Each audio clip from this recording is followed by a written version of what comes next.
Okay, so we've been talking a little bit about concentration, and again, this is sort of relevant as we're going to talk about solution stoichiometry, which obviously involves solutions. And since solutions mainly, a lot of times, the information given to you is molarity and that type of situation. That's obviously why we're talking about molarity right now. Before we finish up talking about molarity, um, which again is moles per liter. And again, a lot of times we do rearrange this guy a lot. And in relationship to stoichiometry, as we'll talk about here in just a second, this version of it is definitely, one that we use a lot. So we talked about how to calculate molarity. We also talked about how to get the molarity of just ions that are in solution. And again, that's pretty much where you find ions. Anything with a charge is typically floating around in the solution part of it.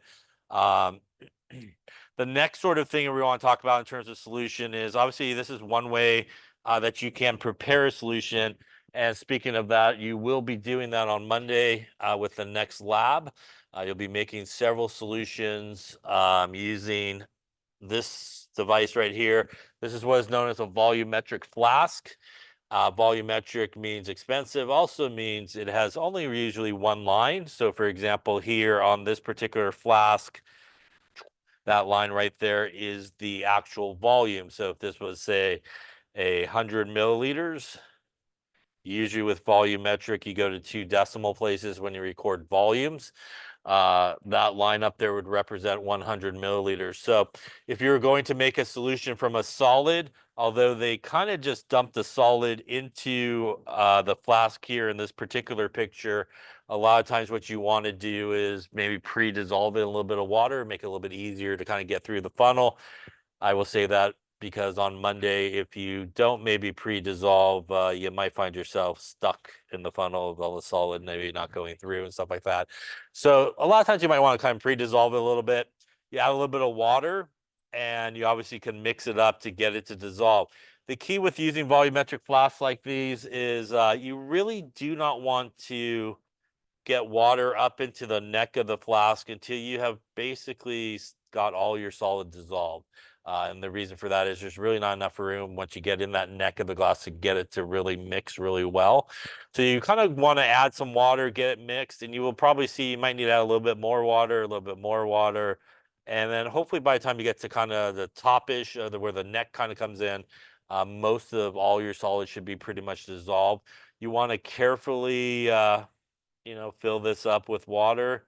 Usually you want to be really careful, maybe use like a medicine dropper or something like that, a wash bottle. You have control over it so that you end up with a meniscus on that line. At that point, you can put the cap on it, mix it really well, and you should hopefully have the solution that you made with the proper molarity. So for example, like the one that we did earlier this morning where we figured out you needed, I don't know, 200 grams of it to make that solution. You would take the 200 grams with some water, dissolve and put it into a flask. Now, what usually happens, and hopefully it won't happen on Monday, but try not to make it happen on Monday. So usually people go like this and they put the water in and they end up here, yeah, which is a little bit past the line. Yeah. Can I just at that point pour off back to the line? Would I be okay?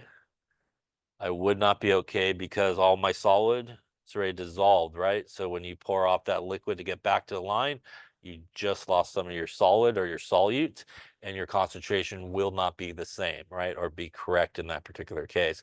So as a little note for Monday, don't go way over the line. Yeah. Otherwise you got to dump it out and start again. You don't want to do that. So really be very slow and careful that you don't go over the line because really at that point, everything's obviously been dissolved. So another aspect of concentration, something that we do a lot is dilution. And dilution is the process where we take a solution that is more concentrated and we really add more solvent to it. And in most cases, the solvent's water, but it doesn't always have to be water. But we add more solvent to it and we end up with a solution that is a lower concentration. And the reason for that is if you think about what molarity is, which is moles of solute, which is the smaller part, per liter of solution. Solution is both the solute plus the solvent. So when you dilute something, you're really only adding more solvent. And because you're only adding more solvent, that means that only the bottom part here gets larger. And when the bottom part gets larger, the molarity goes down. So the process of dilution increases really the volume of solution. And that means you have now less solute and more solution, and the molarity will come down. There is a formula that we use for dilutions, and this is M1V1 equals M2V2. That is molarity and volume of your before dilution typically. And that is your molarity and volume after you do the dilution. Now, some books and some people are taught C1V1 equals C2V2. It's all the same. C is just generic for concentration. And in reality, you can use this equation with any concentration unit. You can use molarity, percent mass to mass, percent mass to volume. But since molarity is usually the most common unit of concentration, M1V1 equals M2V2 is one typically people will use. But if you see C1V1 equals C2V2, it's the same sort of deal. Now, the deal on this equation is, as I was mentioning earlier, if we are using molarity and volume by itself, you should definitely make sure your volume's in liters so that you end up with moles. This is the one equation here where if you would like, you can leave your volume in milliliters and everything will work out okay as long as both volumes are in milliliters, or at least one volume's a milliliter, the other one will be a milliliter. The reason it works out okay, for example, is if you solve for V2, M1 V1 divided by M2, and that is molarity times milliliters divided by molarity. Those cancel, and you're left with milliliters, so it all works out okay. Or if you solve for M2, which would be M1 V1 over V2, if that is molarity times milliliters divided by milliliters, those cancel, you're back to molarity. So this is the one place where if you like, you can leave the volume in milliliters if you're using the dilution equation, and everything will work out okay. Or if you want, you could convert it to liters and not worry about it. Just your answers in terms of the volume will be in liters rather than milliliters. So, but definitely if it is not a dilution situation and you're using molarity and volume, you do need to make sure it's in liters. But if it's in a dilution sort of thing and you're using that equation, you can leave it in milliliters. Any questions on that there?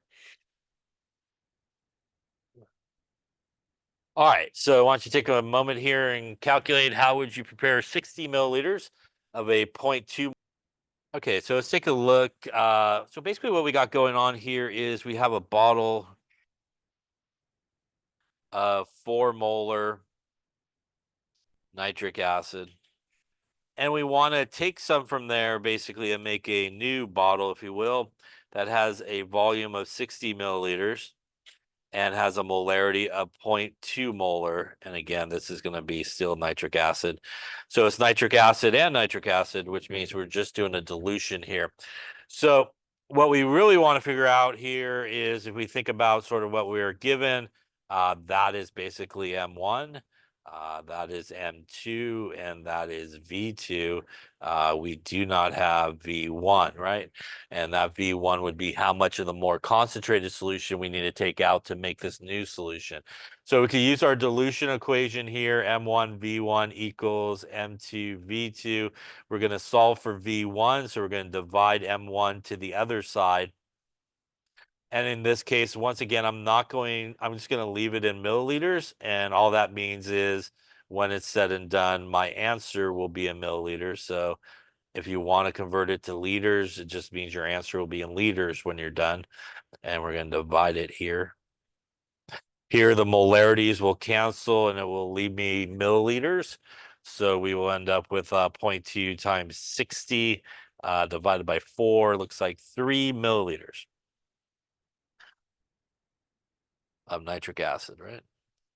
So what that means is, and what that volume really represents in most cases when you solve for V1 is, I'm going to then go to my more concentrated beaker and or wherever I have this, and I'm going to take out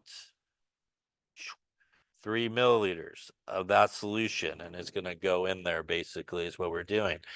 Now, I want to make the solution. So in this case, water is going to be used as a solvent.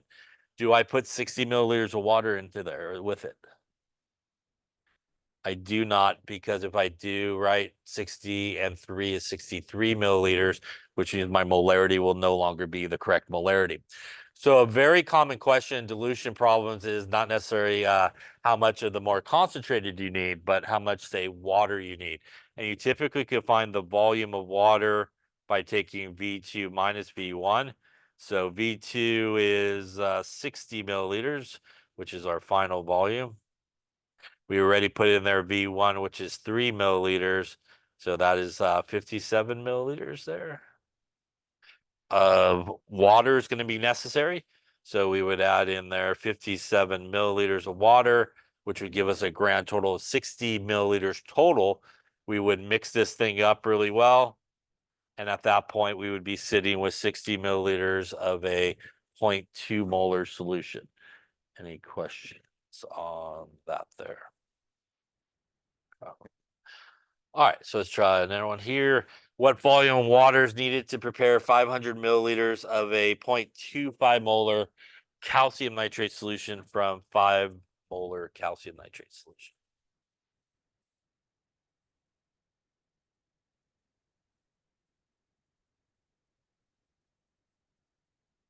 Okay, so let's take a look at this one. Kind of same situation. We got a more concentrated bottle here of 5 molar calcium nitrate.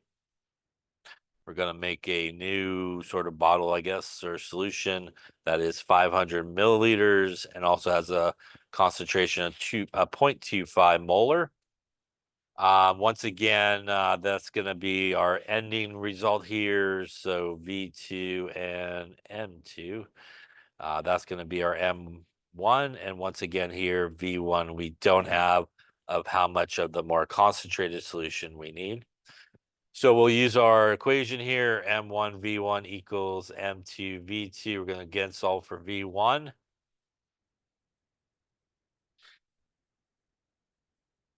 Put in our number there, 0.25 molar. We got 500 milliliters and 5 molar. The molarities will cancel. That's going to leave us milliliters as our answer in terms of units. And that's going to leave us 25 milliliters. And again, that is 25 milliliters of calcium nitrate. That again is really the volume we're going to take out of here and put into. But again, the problem here does want how much water we're looking for. So to find the volume of water, we will take our final volume really minus our initial and our V2 minus V1. And that would be in this case 500 minus 25. So about 475 milliliters of water needs to go in there with it to give us our final volume of 500 milliliters. And if we mix it together, we again should have a concentration of 0.25 molar in this case. Yeah. Any question on dilution here? So I will caution you that this dilution equation is sometimes used for solution stoichiometry, or people want to use it, and it's used incorrectly a lot of times. So I would highly recommend that you only use this equation for dilution situations, not stoichiometry situations. We'll talk why that is in just a second, but just keep it for dilution is probably the best use of it. Any questions on that? So speaking of that, now that we have an understanding of sort of concentrations and stuff like that, let's talk about solution stoichiometry. And solution stoichiometry basically works the same way as regular stoichiometry. So if you have a basic stoichiometry problem that involves solutions, you're still going to follow the same steps, balance the equation, convert to moles, do your mole to mole relationship, and take those moles to some other unit. What is the main difference typically in solution stoichiometry problems is how you get the moles. So a lot of times in solution stoichiometry problems, instead of using grams and molar mass, we get the moles by using the liters and the molarity. So that's a very common sort of difference. Also in these type of problems as well, a lot of times on the back end here, you may solve for liters, which is moles per molarity. Or very commonly, you may actually just solve for molarity, which is moles per liter. So one of the main differences in a regular stoichiometry problem where we use grams, moles, and all that, and a solution stoichiometry problem is really just using the concentration and volumes to get the moles. And at the end, a lot of times you either solve for volume or molarity in these type of problems. Now, with that being said, you could still have in any stoichiometry problem, even if it is a solution stoichiometry problem, gas stoichiometry problem, it doesn't really matter. You can still have a limiting reagent situation. So you do want to always sort of think about that as you're looking at a problem, even if it happens to involve solutions, is it some type of limiting reagent problem or not? If it is, you still do it the same way. You can still do, if you want to do the ice table approach. Again, the difference is you'll probably just use that to get the moles of everybody. And at the end, instead of using the molar mass, like again, the difference is you'll probably end up at one of those two spots at the end. You could also, again, insert, like we talked about as well, instead of an ice table, kind of do the limiting reagent problem in the middle there as well. Any questions on that there? So there's really kind of two situations where this sort of occurs. One is gravimetric analysis, which is a very common laboratory procedure where we kind of use solutions and stuff like that. It is oftentimes done for precipitation reactions. Although we don't do it here to this extent, we've done obviously precipitation reactions. So if you take a couple of solutions like we see here, solution 1 and solution 2, and it's going to make a solid. As I talked about before, very common when you do that, you want to isolate the solid by itself. That involves some type of filtering. That's actually vacuum filtration. They hook a vacuum line up to that and it just sucks out all the liquid through there really quickly. That's what's known as a Buchner funnel and a flask there. And there's a piece of filter paper in there. And that piece of filter paper in that funnel is basically what you would collect. And this is what you would do at the end is dry it out. So you either could put it in a drying oven that we don't use here, or you could just let it sit out in air and sort of naturally dry until all that water goes away. And as we talked about before, this is one of very common situations like this where people get over 100% yield because when they get to this part and they take out their filter paper, like I said, obviously there's a lot of liquid as that's getting funneled through there. They don't let it completely dry and they end up getting extra water weight that they shouldn't have, and that makes their percent yield go over 100% in that particular case. So gravimetric analysis is a very common way. So for example, just to see how like a problem like that might be, let's just say we mixed, say 15 milliliters of 0.1 molar silver nitrate with excess amount of sodium chloride. How many grams of silver chloride would be produced? All right, so let's see how we did here with the one I just made up here.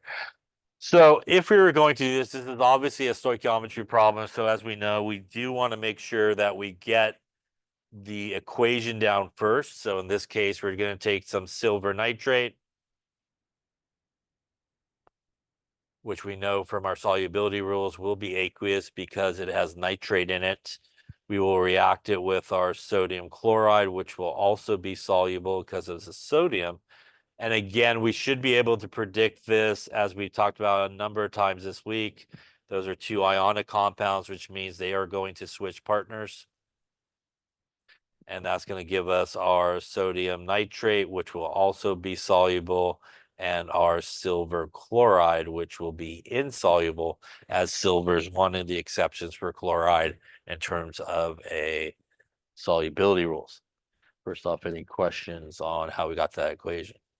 So that is the first step, to have the equation and make sure it's balanced. And in this particular case, it is balanced. We have one of everybody that is here. So now that we have the equation, we want to think about what was given to us. And if we think about what was given to us in this particular case, we have 15 milliliters of our silver nitrate. It has a molarity of 0.1 molar. We have excess amount of this guy. And in this case, we're looking for how many grams of our silver chloride. So first off, is this a limiting reagent problem? This problem is not a limiting reagent problem because the only thing that we could get moles from is the silver nitrate. And by the way, they already told us that the sodium chloride is excess, so they already did the work for us. So this is just a basic stoichiometry problem in this case. If you had volume and molarity for the second reagent there, it would be a limiting reagent situation because you could get moles of each of these things. So we're just going to continue on with our stoichiometry part, which is convert to moles. And again, this is the only thing that we can convert to moles. We do have to do a little work here because we need to convert our 15 milliliters into liters because we need it in liters when we use it with molarity. So that's going to be 0.015 liters. We also want to use our molarity as a conversion factor where we see both units. So 0.1 molar is 0.1 mole per liter, or a liter is 0.1 moles. So taking our volume here, 0.015 liters of silver nitrate. We're just going to pick the correct sort of conversion factor there where liters are on the bottom, which would be this guy, 0.1 moles per liter here. That's going to get us 0.015 times 0.1, 0.0015 moles of silver nitrate. This again is a stoichiometry situation. We are not interested in silver nitrate. We are interested in the silver chloride. So this is where the mole-to-mole relationship comes into play from the equation. And from the equation, we can see that for every 1 mole of silver nitrate, we get 1 mole of silver chloride. So that makes it pretty easy. It's a 1-to-1 coefficient relationship right there. And we will use that to do our conversion, 0.0015 moles of silver nitrate. 1 mole of silver nitrate gives us 1 mole of silver chloride. So I could do that math, I think, 0.0015 moles of silver chloride. No, 2.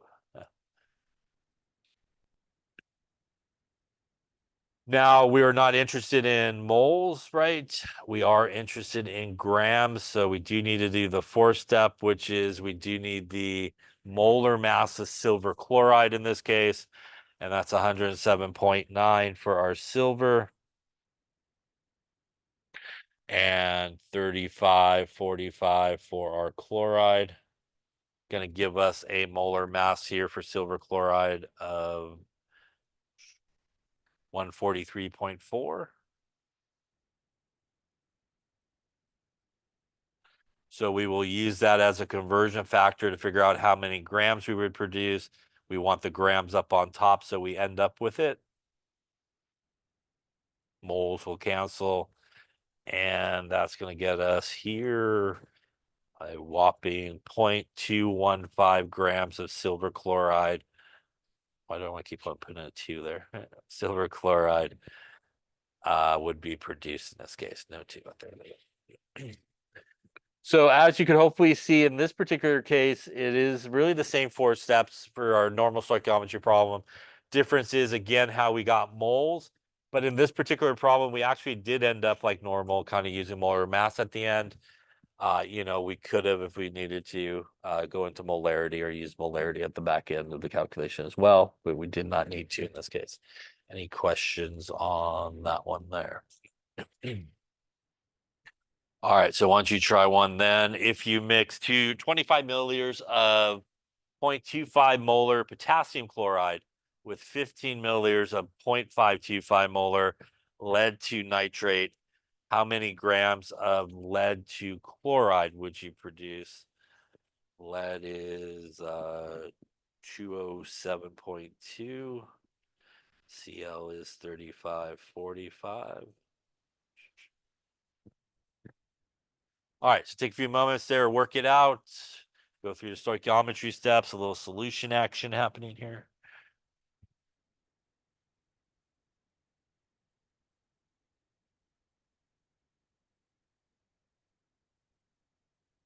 Okay, so let's take a look and see. Once again, here we got a little stoichiometry. So we got to start with our equation. We're going to take some KCl and some lead to nitrate. So a little KCl, which will be soluble. Our lead to nitrate, because it has nitrate, will also be soluble. Again, this is a positive, negative, double displacement situation. So we do want to, again, switch partners here properly. Remember that we are not going to balance the equation yet, just get the right formulas. So that's K plus and NO3. That gives you KNO3, which will be soluble. And PB, which has a +2 charge in this case, and Cl, which is -1, gives you your lead to chloride, which based on solubility rules will be solid. So now that we have that, we can then go back and make sure that it is balanced. I think we need to put a 2 there, maybe a 2 there as well. And now we should have a balanced equation. Any questions on the balancing of the equation part? That is also obviously our first step here in our kind of stoichiometry move. We take the look at the information here. We have 25 milliliters of the KCl, and it has a molarity of 0.25 molar. We also have 15 milliliters of our lead to nitrate, molarity of 0.525 molar, and we're looking for how many grams in this case. Is this a limiting reagent problem? This is a limiting reagent problem because I have volume and molarity, which means I get moles of this guy. I have volume and molarity, which means I do get moles of this guy. So this is a limiting reagent problem. Even though it's solutions, it works the same way. We're still going to do our second step, which is to get the moles of each of these. It's just going to use the volume and molarity rather than grams of molar mass from the periodic table. That also means we need to do a little bit of conversions here. So each volume needs to be converted into liters. That is the answer, but I guess we could do that by this here. I'll just give the answer first and go backwards. How's that? There you go. There you go. And obviously we want to do the same thing for our 15 milliliters. Maybe do the conversion first. There we go. 1,000 milliliters is a liter. 0.015 liters. All right, so I'm just going to start with my moles of KCl. I'm going to take my 0.025 liters. I again am going to get rid of the big M and use it as 0.250 moles per liter. And that is the way I do need to use it in this aspect here. That way the liters cancel. And that's going to give me 0.025 times 0.25. There you go. 0.00625 moles of KCl. We'll do the same thing here for our lead to nitrate. 0.015 liters. Again, getting rid of the big M and using it as moles per liter so we can see the liters cancel. That's going to get us here 0.00788 moles of lead to nitrate here. All right. Any questions on that so far? All right, I'm just going to copy it over to the next page here, the equation. So our KCl plus our PbNO3, our KNO3, PbCl2, and we had a 2 there, I think, and a 2 there. All right, so I'm going to do, again, just like I did before, I'm actually going to do the ice table approach here. So initially, for the KCl, I had 0.00625 moles. And again, I'm using the ice table because it is a limiting reagent type situation. And I got my 0.00788 moles and 0 here. Change going to be minus 2x because of the coefficient, minus x, and plus x here. That means when we get to the end, we're just going to bring everybody down.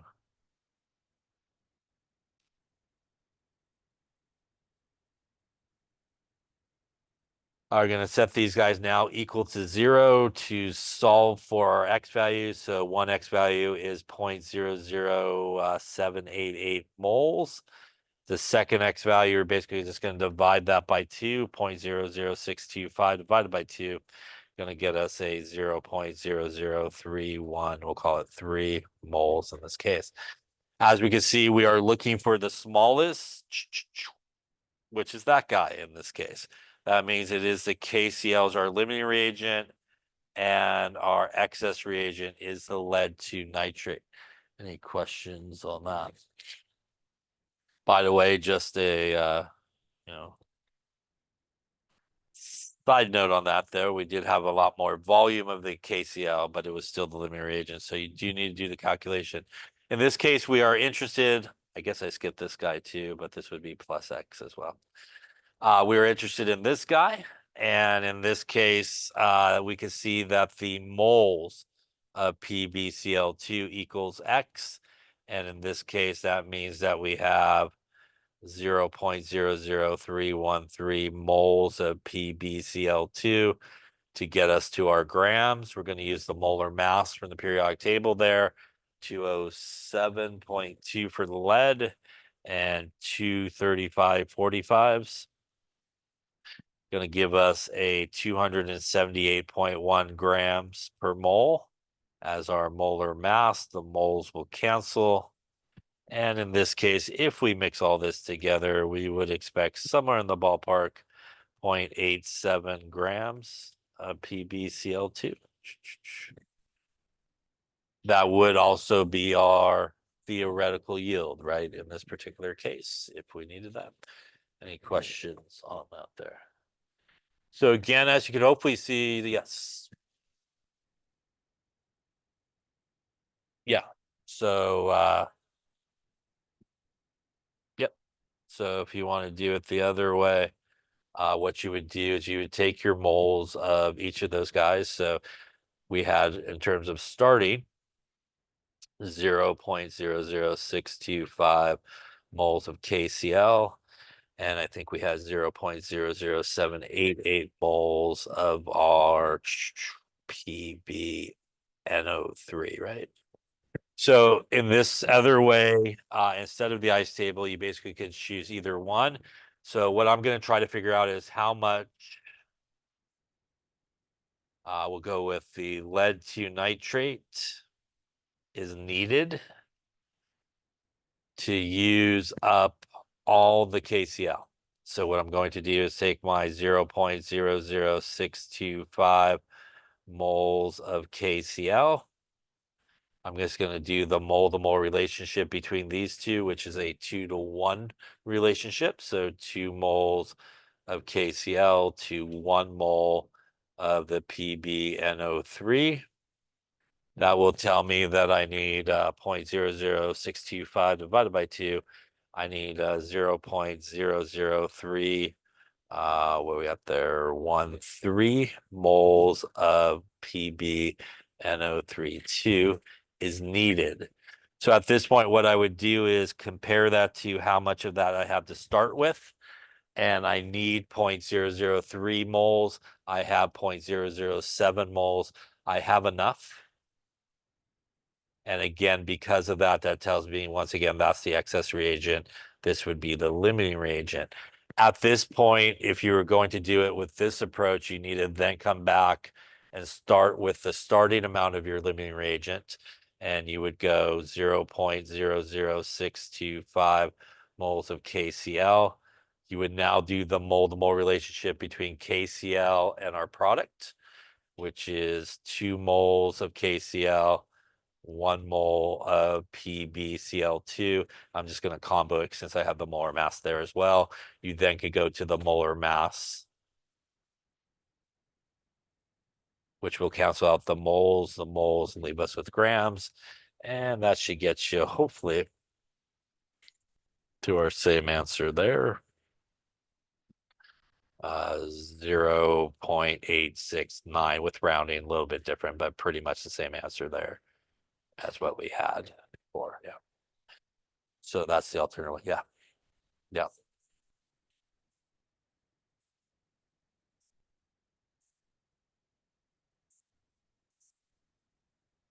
Are you asking for like this calculation here to figure out? It doesn't matter. So um what I did is I tried to figure out how much lead I needed. You could have figured out how much potassium chloride you needed to use up all the lead. They won't give you the same numerical answer, but they'll give you the same answer in terms of which one's the limiting reagent and which one's the excess reagent. So it doesn't matter. You don't have to do both. You can just do one. As soon as you do one, it's all you need. Yeah.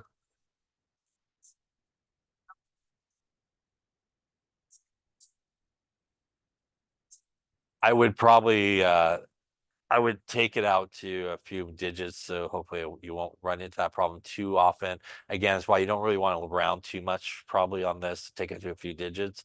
But technically, if you get exactly on enough, I would say probably in most cases, it probably will be your limiting reagent, Usually the excess you have plenty of, so you have a lot more than just barely a little left. So I would say in that rare situation where that might happen, it's probably going to be probably your limiting reagent in that case. Yeah. Because the idea of the excess reagent is you have plenty of it left over. So you shouldn't be kind of running out in most situations of both of them together at the same time. And the excess you should have plenty of. And usually if it's something like that, it's probably going to be more so probably your limiting. And if that did happen, I would probably do it for the other reagent and see what came out of that one. And that would help you determine. Yeah. Other questions? So like I said before, when we were talking about limiting reagents, obviously I don't really care which method you use. You can use the top method, you can use the bottom method, or you can use the other method as commonly taught. Like I said, just 2 separate calculations to the product, and whichever one produces the smallest will work. So there's many different ways to kind of do it. Other questions on that there? All right, so then let's talk about the other very common solution stoichiometry type situation, which is all of next week's lab, which is titrations. So in a titration is a very common procedure that is used to figure out things. And really the things that you try to figure out usually in a titration is you oftentimes will have a known solution and you will have really an unknown solution. And when you do a titration, you usually have the 2 situations. So you have kind of an unknown solution and you kind of have a known solution. And it is the unknown solution that we use, for example, the titration to help us figure out, what is going on. So usually in a titration, we use a burette like we will use next week. And that is pictured right here in this picture. And a burette has a little kind of stopcock, which is referred to. It's like an opening, turn it on and off. You fill it with a solution, and you typically will have another solution down here. And you add that one solution slowly to the next until the reaction is complete. And either your known solutions up here or in your unknowns down here or vice versa. It doesn't really matter. And you continue this process until you hit what is known as the equivalence point. And the equivalence point in a titration is the point, for example, in an acid-base titration that we're going to do next week, where the moles of the acid will equal the moles of the base. So if you're doing acid-base titration, which is probably the most common type of titration, you stop at the equivalence point, and that is the point where exactly the moles of each of those things are exactly the same. That is why in a lot of times titration type problems, they will say something like it has been neutralized, like the acid and base basically react with each other and they neutralize each other in that case. Now, there is another terminology that's used in titrations, which is known as the endpoint. And the endpoint is pretty much where you lay up your titration, go, I'm done, and just kind of stop. If you do a good titration, your endpoint should hopefully be really close to your equivalence point. So how do you know when you should really stop your titration, or how do you know it's done? We oftentimes will use an indicator. And an indicator is actually a weak acid or weak base type indicator. And what happens is the indicator, I'll just write it like this, HIN, is like an acid. It has a protonated form where it has the hydrogen on it, and it has a deprotonated form where the hydrogen ion comes off. And depending on the ratio of kind of the guy with the hydrogen on to the guy without the hydrogen on there will give you different colors. So for example, the one that we're going to use next week and the one that's commonly used in most displays is something known as phenolphthalein. And phenolphthalein, like most indicators, work over a pH range. So for example, something like phenolphthalein at about 8.3 to 10, it is colorless. So something like phenolphthalein is colorless in acidic solutions and neutral solutions. And then as you get to about 8.3 and you continue up on the pH scale, I don't have pink, but it turns a light shade of pink, very light shade of pink, to super dark shade of pink. Imagine my red is pink there in that thing.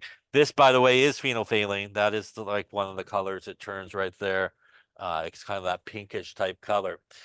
And the idea is that you choose an indicator that will actually change color near your equivalence point. So it's like a visual representation of you should stop at that point. You hit pretty much the end of the reaction. Now, most titrations that you do, just like we're going to do next week, the idea of phenolphthalein is most of the time you actually want to be in this sort of pH range towards the colorless. So a lot of times when you do use something like phenolphthalein, you're looking for the very first light, super light, like you got to take a piece of white paper and put it underneath to see the pink. It's like a tinge of thing. People end up like holding it up to the whiteboard, like, can I see the pink or not see the pink? And the reason for that is if you were to stop your titration at that point, you should ideally be pretty close to your equivalence point. Now, if you titrate like me and just like open it up, let it all drop in, shut it off, and mix and go cool dark pink, you might be over here and you might be very, very far away from your equivalence point, which is not really a good thing. Now, one thing that typically happens when you do a titration, and these are the words that you commonly hear very commonly when somebody does a titration, is I only added 1 drop. It went from no color to dark pink with like 1 little drop of what you added. So there is really a reason why this happens, and it frustrates people sometimes when they do that because they're going really slow and they're like, cool. And then like they just add like 1 drop and they go, no, it's like super pink. And if you have a mean teacher, they'll go, oh, that's too pink. You should do it again. But luckily you don't have a mean teacher, that even though you may think you do, but you don't. And I'm not going to make you do that. And the reason why you don't really have to do that in a lot of cases is if you look at what is referred to as a titration curve, which you'll see in 200B, and if you graph the pH versus, say, volume of base that's added. So say we were doing a titration where up in the burette we had a base, down in the beaker, we had an acid, and we're adding the acid to the base. It will make a titration curve that looks like this in terms of pH. And let's just say your equivalence point is right about there. Now, as we were talking about with phenolphthalein, it works at a pH of 8.3 to about 10. And let's just say that maybe up here is a pH of 12. I don't know, maybe over here is 10-ish. You know, maybe we're in the 8-ish bark over here or something like that. So you do this titration, right? And you get close to the equivalence point, and you add that one drop, and it goes from colorless down to like super dark pink fuchsia type color, right? And the reason that happens is, as you can see in this graph, as you approach the equivalence point, which is right about here, typically what will happen is you'll see a big jump in pH to the equivalence point, and then you'll see another big jump in pH past the equivalence point. But what happens here as I'm coming up to the equivalence point is we are going very, very vertical, right? So the question is there a big difference in volume between those 2 points? Basically, the volume here and the volume here, if you draw a straight line, it's a very small difference, right? It's basically the same volume. So this is why when you do a titration, it is possible that you have like no color, and then you add one drop and it goes super dark, because by just adding one drop, it doesn't take a lot of volume to change the pH a lot. And because of that, with that one drop, you could change your pH to closer to the 10, and now your indicator is going to be much darker than it would be if you were closer to 8.3.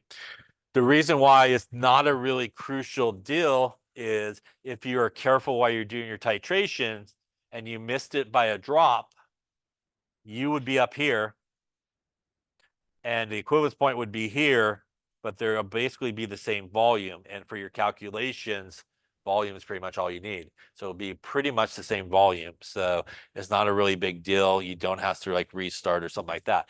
The reason why, if you have a teacher that will tell you that's too dark and you need to restart, is they don't know how you did your titration. So maybe you titrated like me, you open it up and just let a ball drop in and wasn't careful and shut it.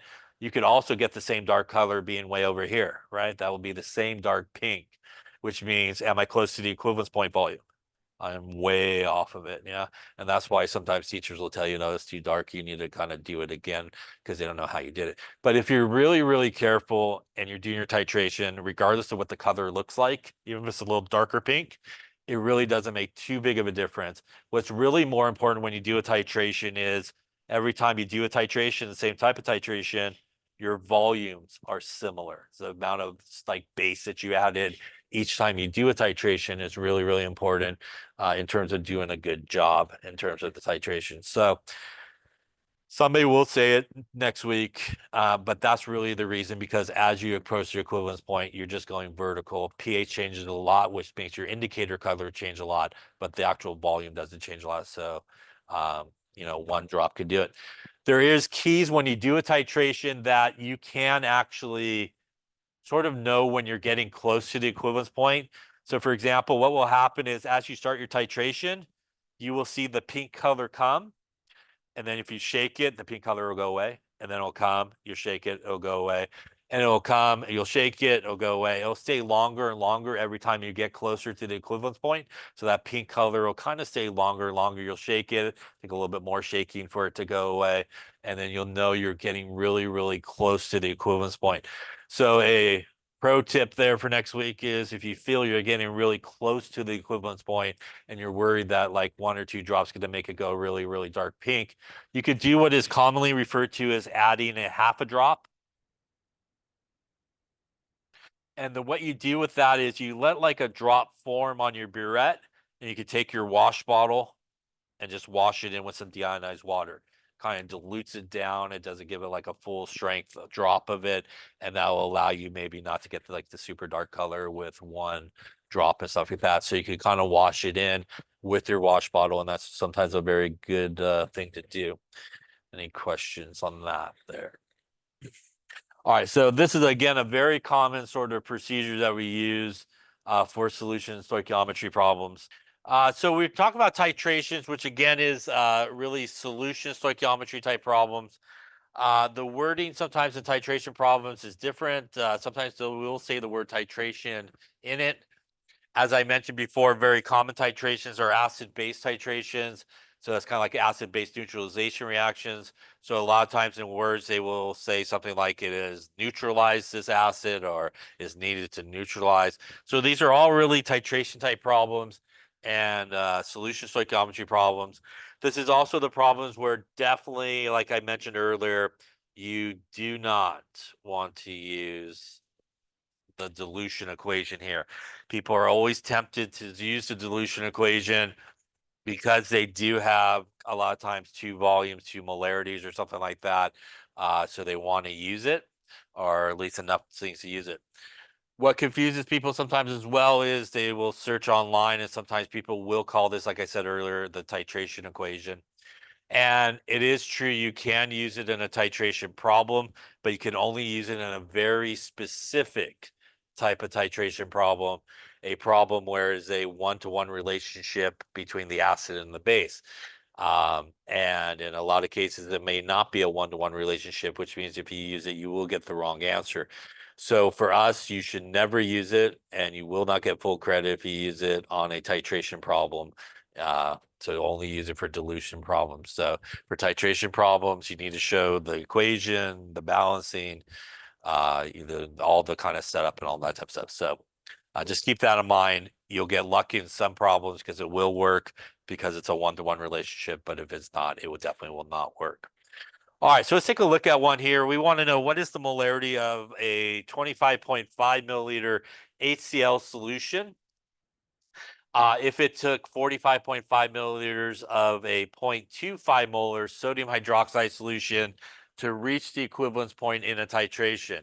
So again, this is a stoichiometry problem, which means like everything else, we want to start with the equation. So that is hydrochloric acid plus sodium hydroxide.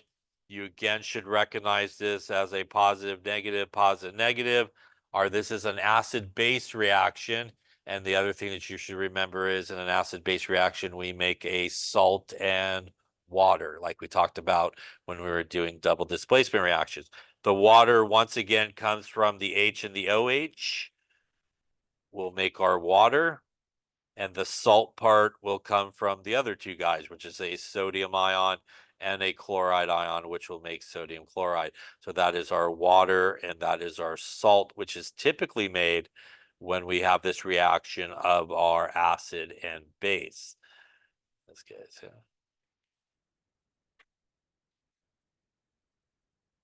Any questions on that there? Since it is stoichiometry, we want to make sure it's balanced, and in this particular case, we are balanced. So that's good as well.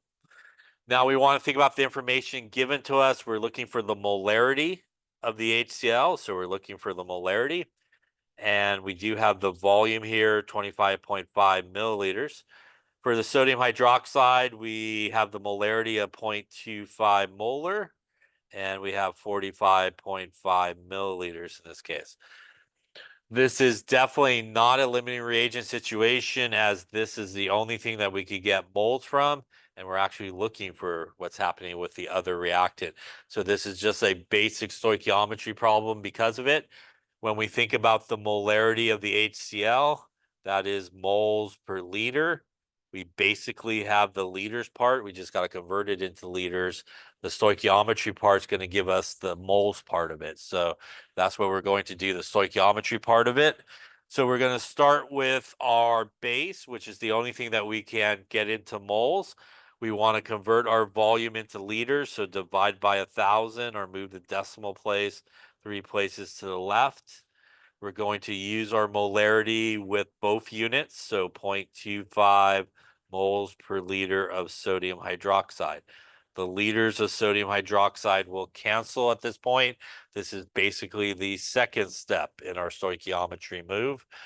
So that is 0.0455 times 0.25, going to give us 0.011, call it 375 moles of sodium hydroxide.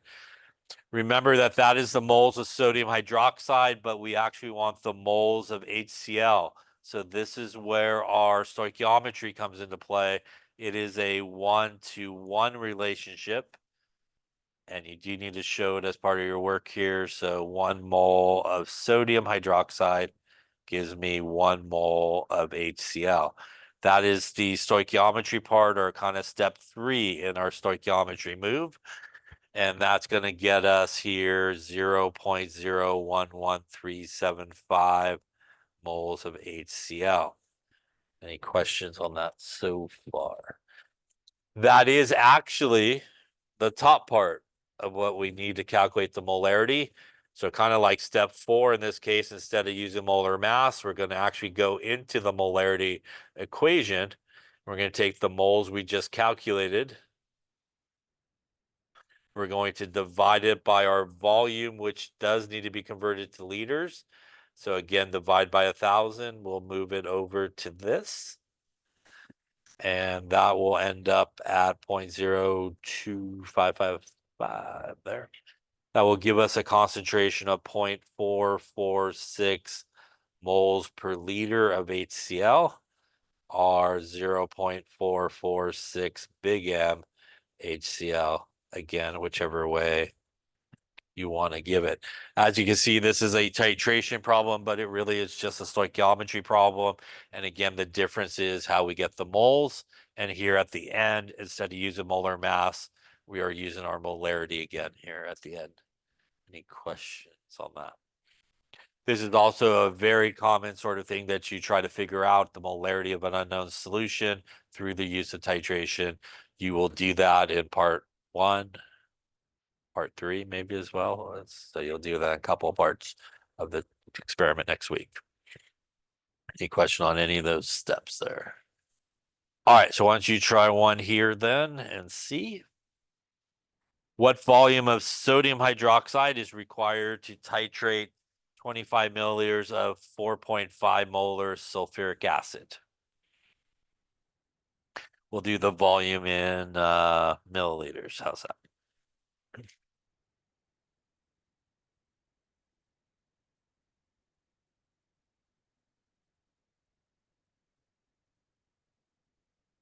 Okay, so let's take a look at this one again. Titration, so stoichiometry. So we'll start with our equation.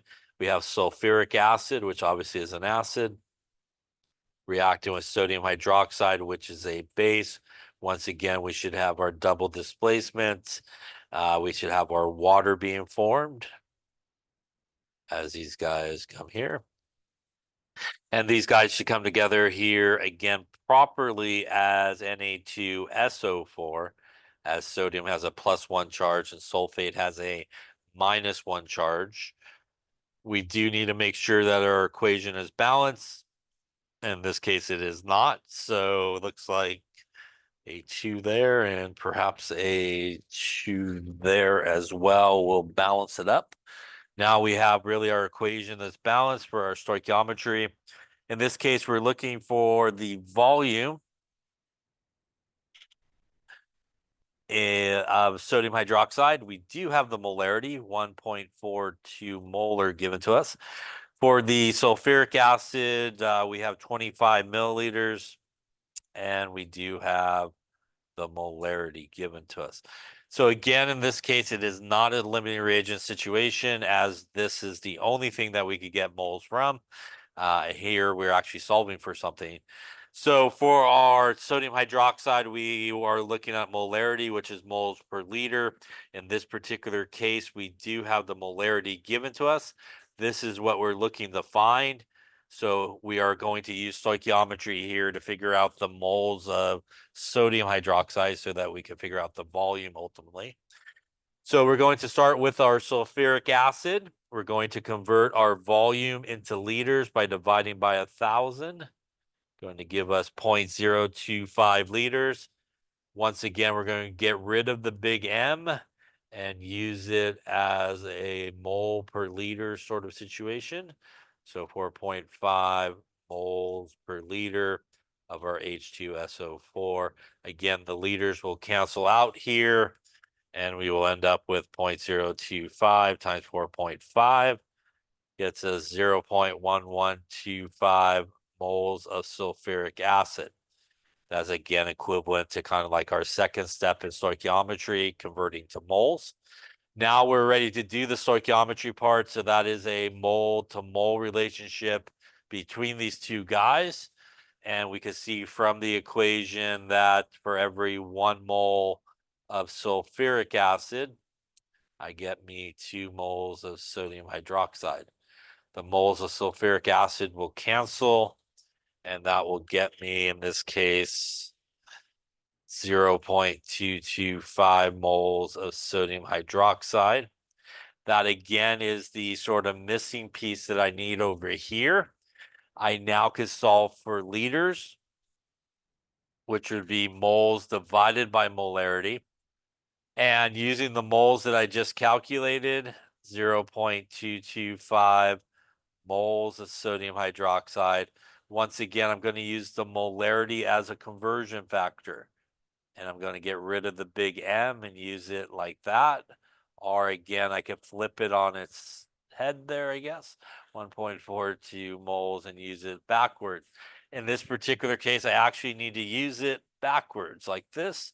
So dimensional analysis way, everything cancels out correctly.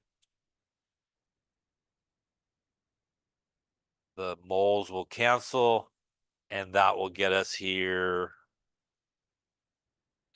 Looks like 0.158 liters of sodium hydroxide. Again, we are looking for milliliters, I think I said. So we'll do our conversion here from liters to milliliters by multiplying by 100,000 in this case. And that'll get us 158 milliliters of sodium hydroxide. And again, obviously, this is step number 4 here. So hopefully you can see it is, again, just the same steps. Just like in normal stoichiometry we talked about, if you didn't want to get an answer in between, you could just do it all in one calculation as well. Any questions on any of that there? Also a very common sort of titration problem, figuring out how much volume you may need. Figuring out volume or molarity, super common sort of titration outcomes in terms of this, the 4th step that you commonly do. Any questions on any of those steps there? Okay. Couple more here and wrap it up. What volume of 0.15 molar phosphoric acid is needed to neutralize 45 milliliters of 0.55?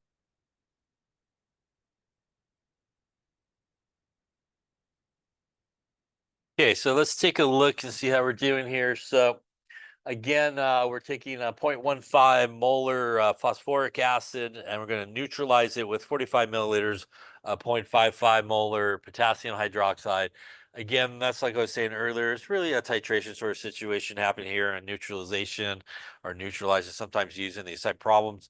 So we're going to start like we've been doing with our equation here. So we're going to take a little phosphoric acid and a little potassium hydroxide. And again, this is an acid-base type of reaction. So almost always you should probably get water. And once again, the water coming from our acid and our base. We will then put our potassium, which is +1, and phosphate, which is -3, together properly. And we should end up with something that looks like this. We want to make sure we balance it. So again, here a 3 there and perhaps a 3 there. And now we should be balanced in terms of our equation. Any questions on the equation there? And again, it is really a double displacement reaction, positive, and negative, guys, switching partners. Looking at the information that was given, once again, here we're looking for a volume. We are given the molarity here. Here for our potassium hydroxide, we are given the volume and the molarity. This again is going to allow us to get some moles of that guy, and we are again looking for something here. So just again, a basic stoichiometry type problem. We do have the molarity for our phosphoric acid. We are looking for the volume. So once again, we're going to use that stoichiometry to get the moles for our phosphoric acid here. So at this point, we will start with our potassium hydroxide. We want to divide by 1,000, move the decimal place, get our volume into liters here. Once again, we do not want to use milliliters, otherwise you will probably be off by a factor when you get to the end. So we will use our molarity with both units showing moles per liter so that they do cancel. And that's going to get us here, if you get an answer, 0.045 times 0.55, 0.02475 moles of KOH. In this case, we're not interested in the KOH, but we are interested in the phosphoric acid. 1 mole of our phosphoric acid gives us 3 moles of KOH, so that we're going to use that as our stoichiometry and conversion factor. In this case, the 3 moles of KOH go on the bottom. The 1 mole of the phosphoric acid goes up on top. The moles of potassium hydroxide will cancel out, and we will end up with, in this case, 0.00825 moles of phosphoric acid. Again, this represents basically our second step in stoichiometry and our third step there in stoichiometry. Basically, obviously, balancing the equations, our first step. At this point, we are going to convert those moles into volume. So we can use our molarity of our phosphoric acid as a conversion factor. In this case, we actually want moles on the bottom so they cancel. Liters would be up on top. So the moles will cancel in this case, and we will end up with, 150, 0.055 liters of phosphoric acid. And if you wanted something like milliliters, obviously we're going to multiply that by 1,000 to do that. It's about 55 milliliters of phosphoric acid. And again, that represents kind of step number 4 here. Any questions on those steps there?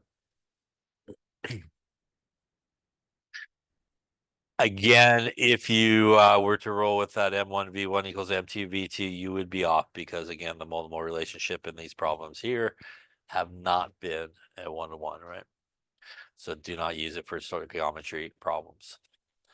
All right, one last one, then we'll wrap it up here. What is the molarity of 32.5 milliliters of sulfuric acid that's neutralized by 65 milliliters of 0.7 molar KOH? This way you will be professionals by next week and be able to do the calculation. Okay, so let's take a look. Again, we're going to start with our equation, which is our acid plus our base, which is potassium hydroxide. Again, going to make a salt and water here. So our water, obviously, H2O. Our salt coming from these two guys basically coming together properly. That is a K with a +1 charge and a sulfate with a -2 charge, K2SO4 in this case. Again, we want to always make sure it's balanced, and in this case it is not, so we're going to put a 2 there and a 2 there, and that should balance it up. Looking at what we're trying to find here, we are looking for the molarity of our sulfuric acid. We are given 32.5 milliliters of it. We are also given the molarity here of our base and the volume of our base. So just like the previous ones there, we could get some moles here. We're again going to use stoichiometry so that we can figure out the moles of our acid so that we can solve for the molarity. So converting our 65 milliliters into liters, divide by 1,000 gives us that. Using the molarity of our base with both units there gives us something like this. And again, our liters are going to cancel. We got 0.065 times 0.75. 0.04875 moles of KOH. Again, doing the stoichiometry part here. It is a 1-to-2 relationship. So we do need the KOH to cancel. So our 2 is going to go on the bottom here, and our 1 mole of H2SO4 up on top. So we're going to take that divided by 2, going to give us 0.024375 moles of H2SO4. That is the top part that we need. Bottom part we actually have. So at this point, we could get our molarity by taking that number there, dividing it by, again, it does need to be converted into liters at this point. So 0.0325 liters. Going to give us 0.75 moles per liter of sulfuric acid. Again, step 1, balance the equation. Step 2, convert to moles. Step 3, mole to mole relationship. And step 4, moles to some other unit.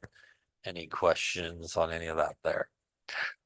All right, so you should be professionals at this. Let's talk about a couple of things before you all run out the door screaming. All right, so by the way, when you do titration problems, sometimes acids are displayed a little bit different. So if you see it, you could recognize it.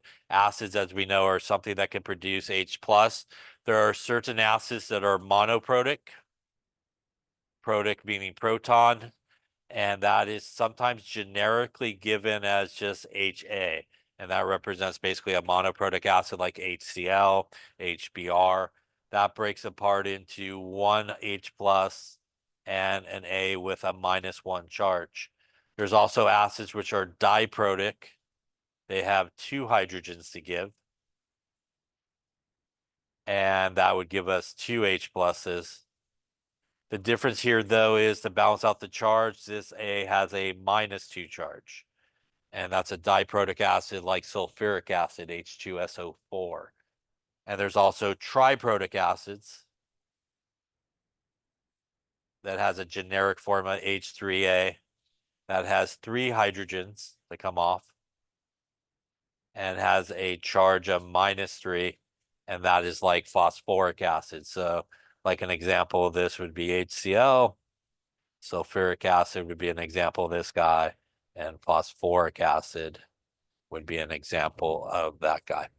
By the way, the H pluses do come off one at a time. They actually don't all just drop off at once. It actually is easier to remove the first one than the second, a lot harder to remove the third one than the first one as well.